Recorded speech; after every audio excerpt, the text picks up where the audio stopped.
Hello friends, welcome back in our channel Agri Mantra changing the way of thinking. आज हम बात करेंगे 16 नवंबर 2024 के इम्पोर्टेंट एग्रीकल्चर करंट अफेयर जो आपके आने वाले एग्ज़ाम के पॉइंट ऑफ व्यू से काफ़ी इम्पोर्टेंट रहने वाले हैं। इसीलिए वीडियो को एंड तक ज़रूर देखें।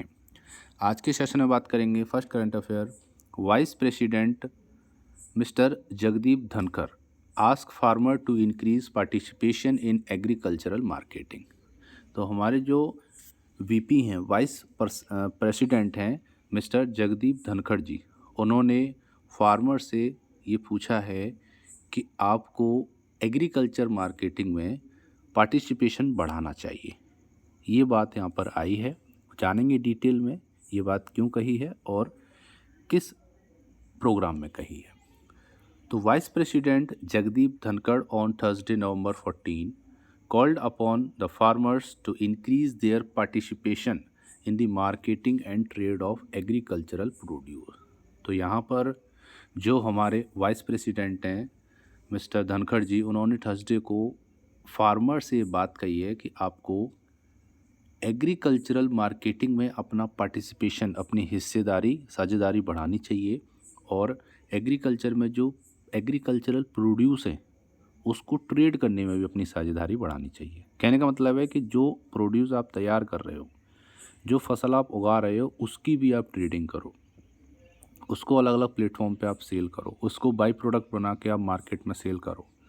ये कहने का मतलब है वाइस प्रेसिडेंट का।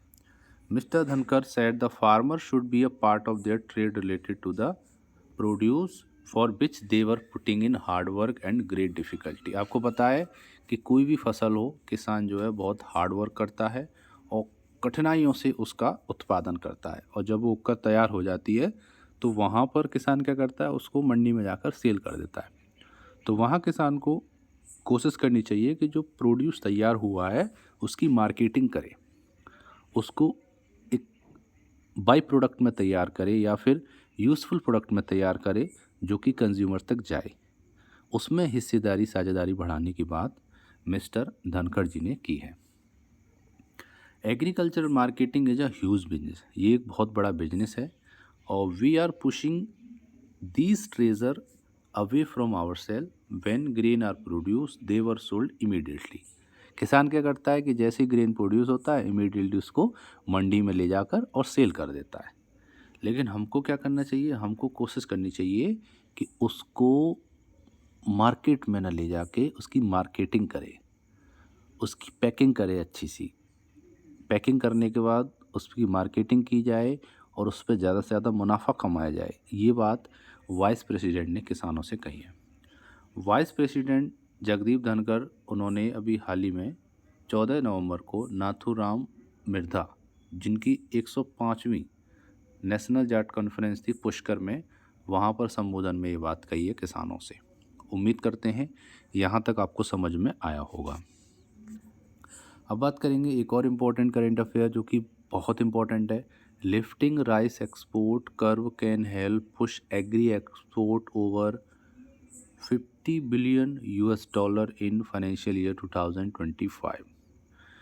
तो अगर राइस एक्सपोर्ट को थोड़ा लिफ्ट किया जाए और बढ़ावा दिया जाए तो फाइनेंशियल ईयर 2025 तक एग्रीकल्चर का जो एक्सपोर्ट है वो 50 बिलियन यूएस डॉलर से ऊपर निकल जाएगा। ये बात कही है। बात करेंगे the countries agri export are expected to cross 50 billion US dollar in 2025, या बोल सकते हो 2024-25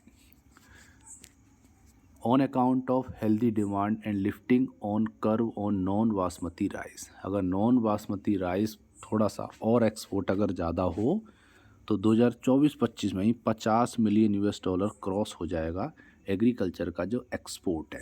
ये ट्यूसडे को ऑफिशियली बात की गई है। The officially said export curb on rice wheat sugar impact agri export to the tune of about 6 to 7 million. ये इम्पैक्ट डाला है राइस, व्हीट और शुगर। बात करेंगे तो यहाँ पर कहने वाली बात है कि 50 बिलियन यूएस डॉलर को अचीव करने के लिए काफ़ी कोशिश करनी पड़ेगी।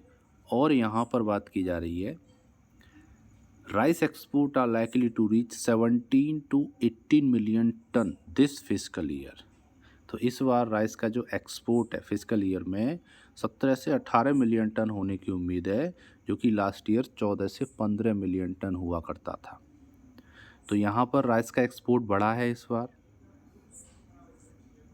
It will give a boost to export, the official said, adding that basmati shipment may touch 5.5 million ton, while parboil could be around 7 to 8 million ton and over 4 million ton of non basmati rice. तो इस तरीके से export हुआ है rice का, जिसमें आपके basmati rice हैं, परबॉइल्ड राइस हैं और नॉन बासमती राइस हैं। तो कहने का मतलब है कि जो एक्सपोर्ट बढ़ रहा है लगातार, इससे उम्मीद है कि फाइनेंशियल ईयर 2025 तक 50 मिलियन यूएस डॉलर की जो टारगेट है उसको छू लेगा कंट्री का जो एग्री एक्सपोर्ट है। ठीक है, उम्मीद करते हैं यहाँ तक आपको समझ में आ रहा होगा। तो ये हो गया रिगार्डिंग एग्रीकल्चर एक्सपोर्ट, जिसमें मेनली फोकस रहता है राइस और वीट से। ठीक है, और ये हो गया रिगार्डिंग वाइस प्रेसिडेंट ने किसानों से एग्रीकल्चर मार्केटिंग में अपना पार्टिसिपेशन बढ़ाने के लिए बात कही है। उम्मीद करते हैं यहाँ तक आपको समझ में आया होगा। अब बात करेंगे आज के स्पेशल क्वेश्चन की, लेकिन उससे पहले बात करेंगे पिछले वीडियो में पूछे क्वेश्चन के आंसर के बारे में। क्वेश्चन था where is the central banana research station situated.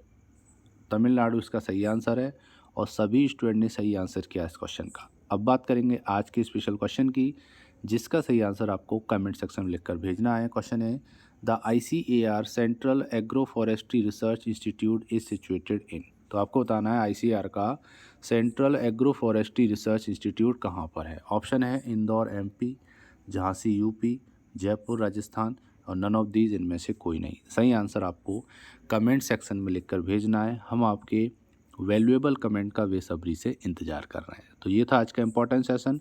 इस पूरे सेशन का अगर आप PDF चाहते हैं तो हमारे टेलीग्राम चैनल से जुड़कर उस पे ऐड होकर आप free of cost PDF download कर सकते हैं। वहाँ पर हम सभी सेशन की day by day PDF upload करते हैं। तो इसका जो डिस्क्रिप्शन में लिंक है वहाँ जाकर आप क्लिक करके हमारे टेलीग्राम चैनल से जुड़ सकते हैं और वहाँ से इस PDF को फ्री ऑफ कॉस्ट डाउनलोड कर सकते हैं।